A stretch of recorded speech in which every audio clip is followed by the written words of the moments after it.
नमस्कार, आप देख रहे हैं जौनपुर टुडे और मैं हूं शुभम अग्रहरी।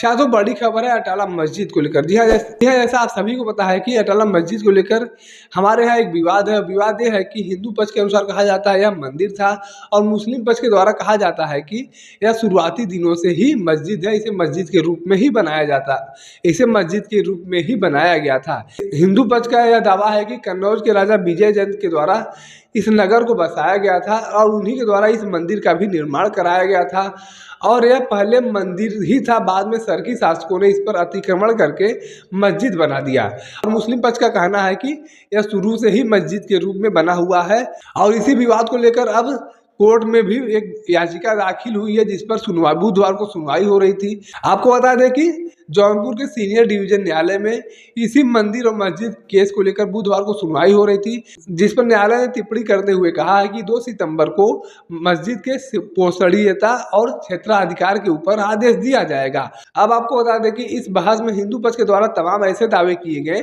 जो कहीं न कहीं यह साबित करते हैं कि यह मंदिर था, बाद में इसे मस्जिद का रूप दे दिया गया। वादी अधिवक्ता के तरफ से बताया गया कि पुरातत्व विभाग के प्रथम महानिदेशक एलेक्जेंडर ने अपनी रिपोर्ट में कहा है कि यह मंदिर था जिसे बाद में मस्जिद बनाया गया।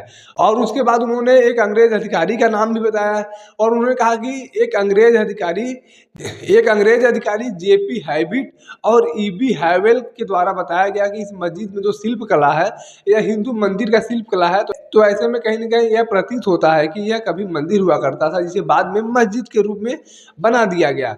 और उसके बाद उन्होंने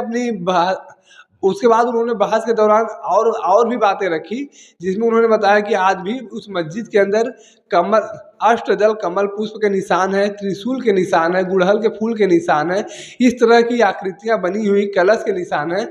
इस तरह की हिंदू धर्म से संबंधित आकृतियां जो आज भी अटाला मस्जिद में मौजूद हैं, इस हिसाब से यह कहा जा सकता है कि यह कभी न कभी मंदिर हुआ करता था जिसे बाद में मस्जिद का रूप दे दिया गया।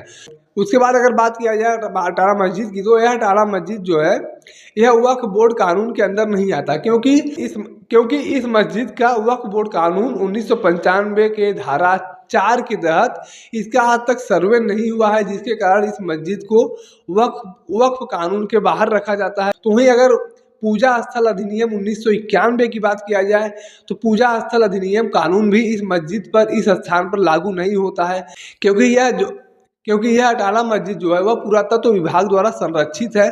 तो ऐसे में इस स्थान पर पूजा स्थल अधिनियम 1991 भी लागू नहीं होता है। तो यहाँ पर यह कहा जा सकता है कि इस पर सुनवाई होती रहेगी और कोर्ट इस पर फैसला भी कर सकता है, क्योंकि यह स्थान न ही वक्फ कानून के अंदर आता है और न ही पूजा स्थल अधिनियम के अंदर आता है। तो कुल मिला कर यह कहा जा सकता है कि इस पर सुनवाई करने से कोई रोक नहीं लगा सकता और न ही इस पर फैसला सुनाने से कोई रोक लगा सकता है। बाकी इस विवाद को लेकर आप अपनी क्या राय रखते हैं, कमेंट करके जरूर बताएं। धन्यवाद।